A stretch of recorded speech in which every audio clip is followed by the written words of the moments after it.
consacre 3 pages dans son dernier numéro à l'occasion de la sortie d'un nouveau roman de Solers, L'Étoile des Amants. On le lit tous les mois dans le journal du dimanche, souvent dans Le Monde. Il dirige la revue et la collection L'Infini chez Gallimard. Il y a 15 jours, il parlait de Bacon dans Métropolis. Solers est surtout l'auteur d'une 50aine de livres, romans et essais, depuis des débuts salués par Mauriac et Aragon. Solers a traversé et croisé entre autres le nouveau roman et le maoïsme. On dit qu'il règne sur le petit ou vaste monde de la littérature parisienne. Sa stratégie, s'exposer en pleine lumière le plus souvent possible pour être parfaitement caché. Par exemple, dans l'île où il a écrit son dernier roman, L'Étoile des Amants. Ce livre, c'est, vous dites roman, c'est écrit roman parce qu'aujourd'hui, je sais pas, il y en a l'impression que tous les livres doivent mettre roman. Non, Pour vous, c'est plus c'est un grand poème ou c'est non, c'est un roman. Le roman raconte comment on peut arriver dans un récit ordonné, c'est-à-dire c'est un début, il y a un type qui part avec une fille, qui commence à vivre d'une certaine façon dans une île, et pas d'une autre.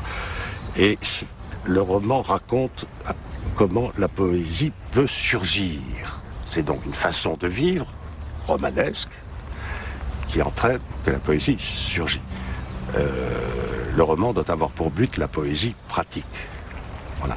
Par exemple, L'Étoile des Amants, ça s'appelle.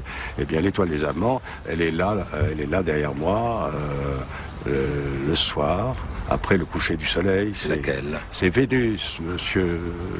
Oui, oui. Aphrodite en grec. C'est une étoile très scintillante, c'est l'étoile du Berger. Puis le matin, elle est un peu là-bas, elle est de l'autre côté, mais elle est après le soleil et avant le soleil. Alors, il est question des étoiles, voilà. Je prends un homme et une jeune femme. Je les mets dans un paysage d'île. Qui est celui-ci, finalement, un peu. Oui, c'est pas forcé d'être ici, parce qu'il faut que l'île puisse être un lieu aussi mythologique. Il y a beaucoup de choses avec des îles dans la littérature, dans la musique. Alors je me dis, tiens, quand même ici, avec ce qu'il y a sous les yeux d'un homme qui écrit un livre et qui regarde toute la journée, ce qu'on voit, ce qu'on a sous les yeux. Il pourrait être ailleurs, mais enfin, il se trouve qu'on y est. Mais il faut que ça soit porté au symbolique fort. Donc, mon problème n'est pas de dire je vais être dans une île déserte où il n'y a aucune civilisation, etc. Non. En revanche, je vais dans une île où j'aurai toute la technique possible. L'électricité au courant, le téléphone, les fax, la télévision, la radio, etc. Je vais montrer la façon dont on s'en sert de façon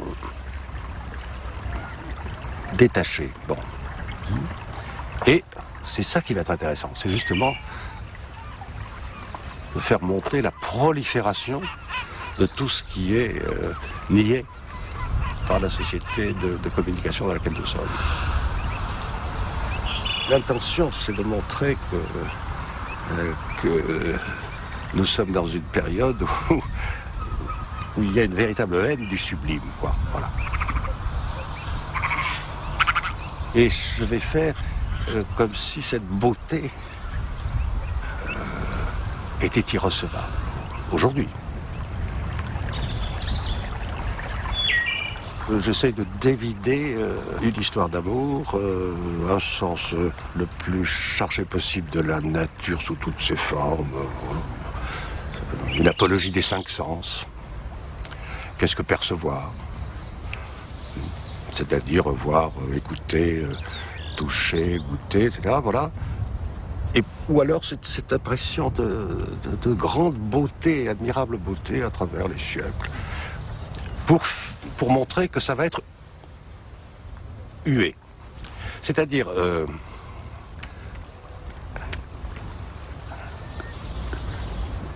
j'essaye de désigner comme ça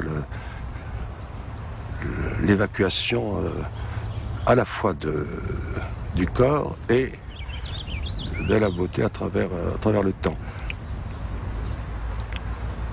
Parce que je pense que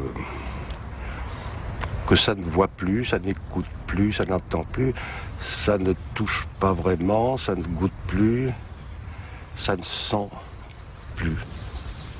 Et que, avec un programme d'évacuation de la perception, de la sensation, on obtient forcément un obscurantisme généralisé sur les plus hautes sphères de la musique, de la peinture, de la littérature, de la poésie, etc. Donc, voilà, c'est une tentative par le roman de démontrer, en effet, quelle est la vraie misère de notre temps.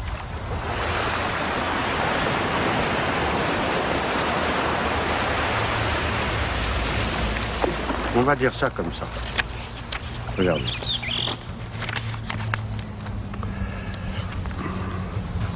Je lis les premières lignes, simplement. Maud, le personnage féminin, c'est on part, on part, on part, on part. Alors, le début vient comme ça, n'est-ce pas? C'est-à-dire, c'est venu. Il faut que le début vienne. On part, on part. Puis à la fin, c'est on y va, on y va. Bon. Maud ne pose pas de questions, elle est prête. On interrompt les contacts, on ferme, on boucle, on roule, on disparaît. Passage de la frontière, pluie et soleil, ouverture de la maison, respire maintenant, respire. Écoute, regarde, sent, touche, bois, respire. Je saurai plus tard où aller, je te dirai.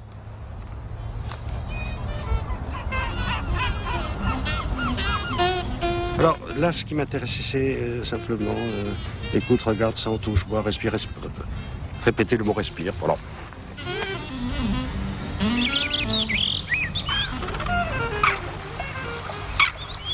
Une des idées du livre, c'est de dénoncer un certain nombre de formules écrites au cours des temps par des auteurs sans citer leur nom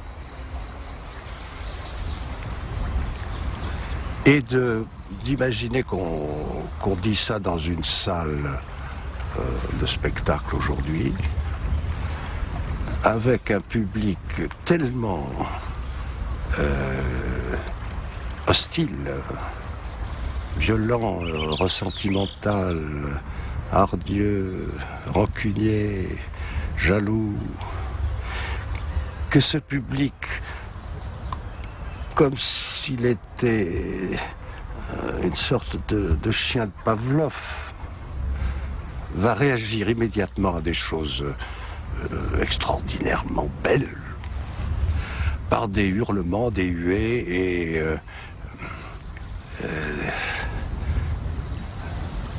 une sorte de haine. Par exemple, je prends un poète chinois du 8e siècle, ou Hölderlin, ou les cantos d'Ezra Pound, parce qu'il s'agit de les compresser en 5 ou 6 pages. Mais en choisissant, c'est un travail, mais il s'agit de montrer que tout cela déborde de beauté. Ah, alors, plus c'est beau, plus je déteste ça. Pas moi, le public. Ce livre fait sans arrêt référence, il y a toujours « mais que disent les anciens ?»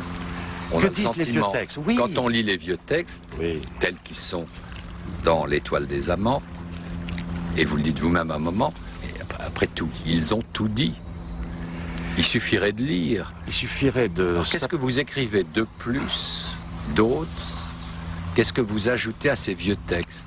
Il suffirait de donner des listes de lecture, comme vous dites que vous les donneriez. Les listes de lecture, personne ne le dit. C'est pas des listes. Les listes, il y en a plein les bibliothèques. J'ouvre. Ça sort. Pourquoi? Parce que moi-même, je me mets en situation d'écouter. Pourquoi est-ce que je suis en situation d'écouter? Parce que je sais vivre de telle façon que je vais écouter. Parce que savoir lire, pour savoir écrire, il faut savoir lire, et pour savoir lire, il faut savoir vivre. Donc, pour dire qu'on démontre qu'on lit réellement, il faut vivre de telle façon qu'on lit réellement.